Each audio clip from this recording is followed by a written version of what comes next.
দীর্ঘ ৩৫ বছর পর হতে যাচ্ছে চট্টগ্রাম বিশ্ববিদ্যালয় কেন্দ্রীয় ছাত্র সংসদ ও হল সংসদ নির্বাচন। সপ্তম চাকসু নির্বাচনকে ঘিরে পুরো ক্যাম্পাস জুড়ে এখন উৎসবের আমেজ। নির্বাচনে অংশ নিতে প্রস্তুতি নিচ্ছে বিভিন্ন প্যানেল।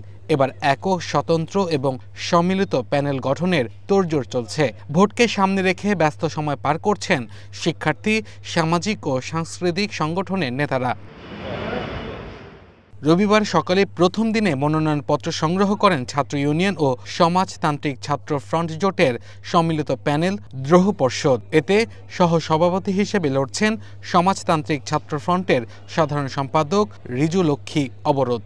একটা অসাম্প্রদায়িক ক্যাম্পাস, সেই ক্যাম্পাস বিনির্মাণের একটা স্বপ্ন নিয়ে, আকাঙ্ক্ষা নিয়ে শিক্ষার্থীদের সামনে আমরা এসেছি। আমরা একটা প্যানেল ঘোষণা করছি। পাশাপাশি শিক্ষার্থীদের যেই দীর্ঘদিনের যে মৌলিক চাহিদা প্রশাসনের কাছে, তাদের দীর্ঘদিনের দাবি, দীর্ঘদিনের যে ব্যর্থতা, তার বিরুদ্ধে আমাদের যে আন্দোলন, সেই আন্দোলনের একটা অংশ হিসেবে আমরা এই চাকসুতে একটা অংশগ্রহণের একটা ক্ষেত্র মনে করছি। আমাদের দলের ভিপি হিসেবে আমি আছি, আমি রিজু লক্ষ্মী অবরোধ, আমি সমাজতান্ত্রিক ছাত্র ফ্রন্টের বিশ্ববিদ্যালয়ের সাধারণ সম্পাদক।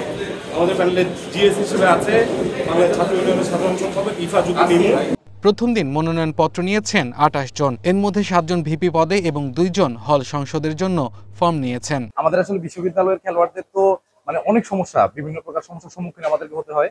তো সেই সমস্যাগুলো সমাধানের জন্য আসলে একটা প্ল্যাটফর্ম দরকার হয়।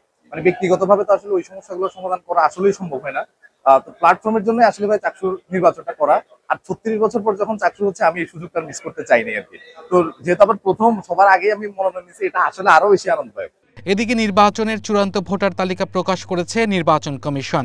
এ তালিকায় নতুন করে ১,৭৬৮ শিক্ষার্থী যুক্ত হয়েছেন। এ হিসাবে বর্তমানে চাকসুতে মোট ভোটার ২৭,৬৩৪ জন। নির্বাচন কমিশনার জানান, স্বচ্ছ ব্যালট বাক্সে ভোট নেওয়া হবে। গণনায় ব্যবহার হবে OMR মেশিন। আমাদের প্রার্থীতা যখন কমপ্লিট হবে, তখন আমরা বুঝতে পারবো আমাদের কয়টা OMR ফর্ম হবে। যেই কয়টা OMR ফর্ম হবে, ততটা বাক্স হবে। তাহলে আমাদের আর সর্টিং এর সমস্যাটা হবে না, আমরা একসাথে পেয়ে যাবো। শিক্ষার্থীদের প্রয়োজনে কিন্তু আমরা কাজ করছি। আমাদের তো কোনো বেনিফিট নেই, এই বেনিফিট নাই কথাটা তারা বুঝুক, এটাই আমি চাই। মঙ্গলবার বেলা ৩:৩০ পর্যন্ত প্রার্থীরা মনোনয়নপত্র সংগ্রহ করতে পারবেন। বুধবার বেলা ৩:৩০ পর্যন্ত মনোনয়নপত্র জমা দেওয়া যাবে।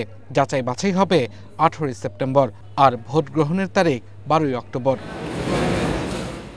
Abdul Al Mamun, one national desk.